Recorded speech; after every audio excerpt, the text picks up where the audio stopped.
Hai, Assalamualaikum warahmatullahi wabarakatuh. Apa kabar semua? Senang sekali aku Rita Alistia, bisa menyapa teman-teman semua dalam podcast Himpunan Mahasiswa Biologi. Di podcast kali ini, aku akan membahas mengenai sekilas info seputar biologi. Nah, kali ini aku akan sharing mengenai fakta-fakta salah satu hewan kecil bersayap, yaitu nyamuk. Pasti teman-teman juga sudah nggak asing lah ya sama hewan yang satu ini. Nah, nyamuk termasuk jenis serangga dalam ordo Diptera dari kelas Insecta. Nyamuk ini mempunyai 2 sayap bersisik, tubuh yang langsing, dan 6 kaki panjang. Antar spesies berbeda-beda, tetapi jarang sekali panjangnya melebihi 15 mm. Nyamuk merupakan salah satu jenis serangga penghisap darah yang paling penting di antara banyak jenis serangga penghisap darah lainnya.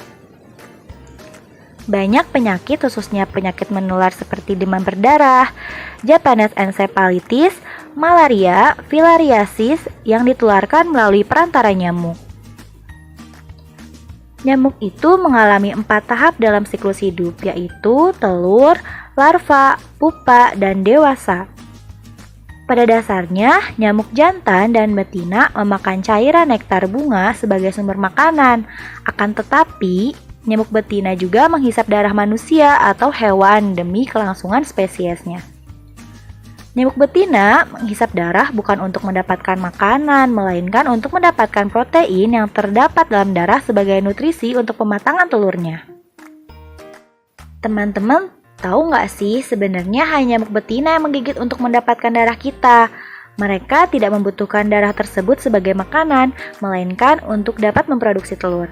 Ketika nyamuk betina menusukkan sungut atau proboscis mereka ke dalam kulit kita untuk mendapatkan darah, maka nyamuk betina juga turut menyuntikkan air liur mereka. Nah, air liur ini digunakan untuk membantu nyamuk betina meminum darah kita dengan lebih cepat karena mengandung zat antikoagulan atau zat anti pembekuan darah. Tubuh kita kemudian akan mengaktifkan sistem kekebalan tubuh sebagai respon terhadap keberadaan air liur ini. Sistem kekebalan tubuh ini lalu akan menghasilkan berbagai antibodi guna mengikat antigen yang terdapat dalam air liur nyamuk, di mana hal ini kemudian akan memicu pelepasan histamin. Nah, apa sih itu histamin? Histamin itu adalah senyawa nitrogen yang memicu respon inflamasi atau peradangan. Histamin juga membantu sel darah putih dan protein lain untuk melawan benda asing yang masuk ke dalam tubuh kita dengan membuat kapiler dari sel-sel menjadi lebih mudah dilewati.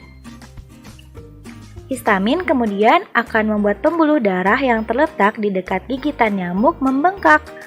Proses ini akan menghasilkan benjolan berwarna merah muda dan terasa gatal di mana nyamuk menggigit kita.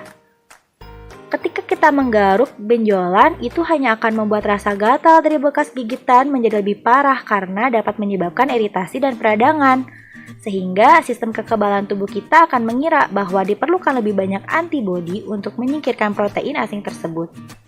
Jadi, semakin kita menggaruk, maka semakin membengkak dan akan terasa semakin gatal. Nah, sebenarnya bagaimana sih nyamuk betina bisa mendeteksi sumber darah? Nyamuk betina mendeteksi kemungkinan adanya sumber darah terutama dengan cara mendeteksi pancaran karbon dioksida dan oktanol. Yang keduanya terdapat dalam napas dan keringat. Orang yang mengeluarkan senyawa tersebut dalam jumlah yang lebih banyak, seperti orang-orang yang berkeringat lebih, akan lebih menarik perhatian bagi nyamuk tersebut. Nyamuk-nyamuk biasanya dapat mendeteksi senyawa ini hingga 150 meter jauhnya loh. Orang yang tubuhnya lebih efisien dalam mengolah kolesterol juga jauh lebih menarik bagi nyamuk.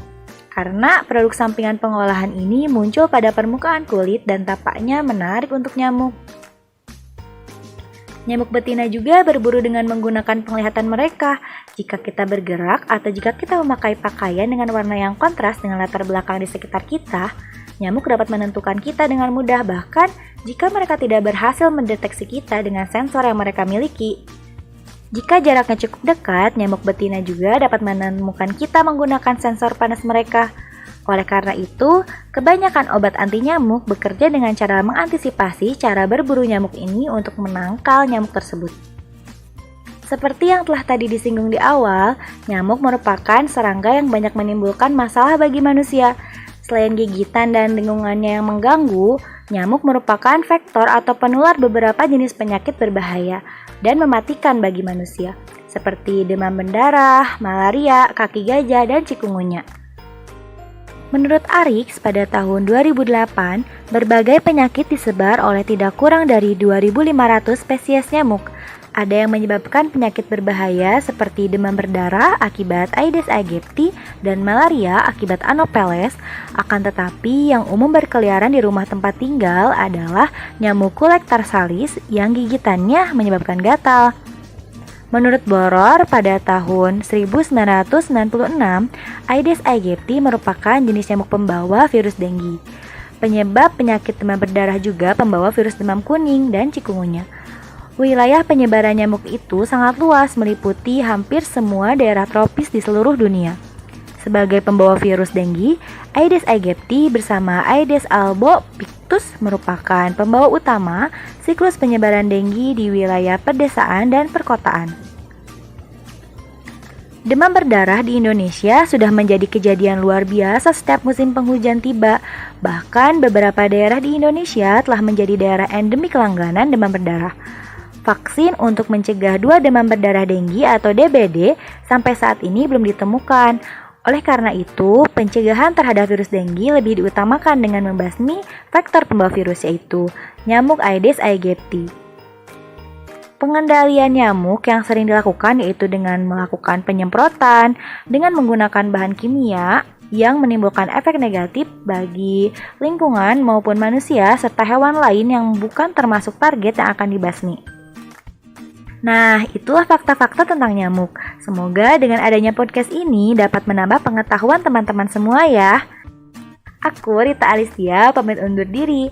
Jangan lupa jaga kesehatan ya teman-teman. Terima kasih juga untuk teman-teman semua yang sudah mau meluangkan waktunya untuk mendengarkan podcast Himabio. Sampai jumpa di podcast selanjutnya. Wassalamualaikum warahmatullahi wabarakatuh.